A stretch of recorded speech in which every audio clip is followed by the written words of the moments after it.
Welcome to the channel, everyone. Today we're diving into a car that often flies under the radar but deserves a closer look, the Plymouth Laser. This sporty coupe from the early 90s shared its DNA with the Mitsubishi Eclipse and the Eagle Talon, but it had a personality all its own. Let's explore what made the Laser stand out, from its exterior styling to its interior feel, performance, and what it's worth today.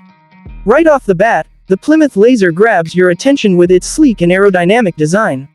The smooth, sloping hood, pop-up headlights on the early models, and that signature wraparound rear light bar gave it a futuristic vibe for its time.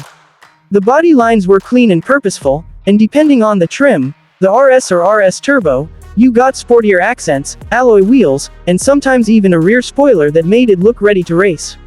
Despite being over 30 years old, the design still holds up surprisingly well, especially if you find one that's been kept in good shape. Moving inside, the Laser's cabin reflects the classic early 90s approach to sports coupes: compact, driver-focused, and practical. The dashboard wraps slightly around the driver, giving you an almost cockpit-like feeling. The materials were typical for the era, not luxurious, but solid and functional. You'd find analog gauges, a simple center console, and bucket seats that offered decent bolstering for spirited driving. Space-wise, the front seats are comfortable for most drivers, but the back seats are best reserved for short trips or smaller passengers.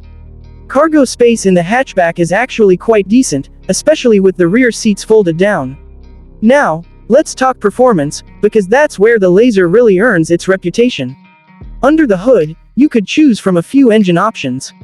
The base model came with a 1.8-liter 8-valve engine making around 92 horsepower, not exactly thrilling.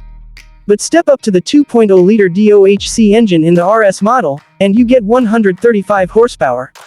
The real gem, though, is the RS Turbo. With a turbocharged 2.0-liter engine pushing out up to 190 horsepower and all-wheel drive in some configurations, the Laser Turbo was seriously quick for its time. It could hit 0 to 60 miles per hour in under 7 seconds, a strong figure for the early 90s. The driving experience was pure 90s fun, light, nimble, and engaging. The steering feels responsive, and the AWD system in the Turbo version gave it impressive grip in corners and on slippery roads. Of course, the car isn't perfect. Like many performance cars of that era, reliability depends heavily on how well it's been maintained, especially when it comes to the turbo models.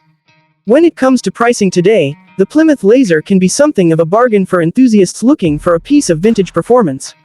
Prices vary widely based on condition and trim, but you can still find decent examples of the base models for around $3,000 to $6,000. Turbo or AWD versions in good condition can reach anywhere from $10,000 to $15,000, with pristine, low-mileage examples sometimes fetching even more among collectors.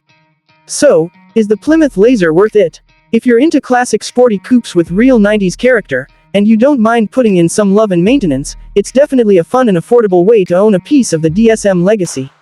It's a car that reminds us of an era when performance and personality didn't need to break the bank. Thanks for watching. If you enjoyed this review and want more deep dives into forgotten gems like the Plymouth Laser, make sure to hit that like button, subscribe, and let me know in the comments which car you'd like to see next.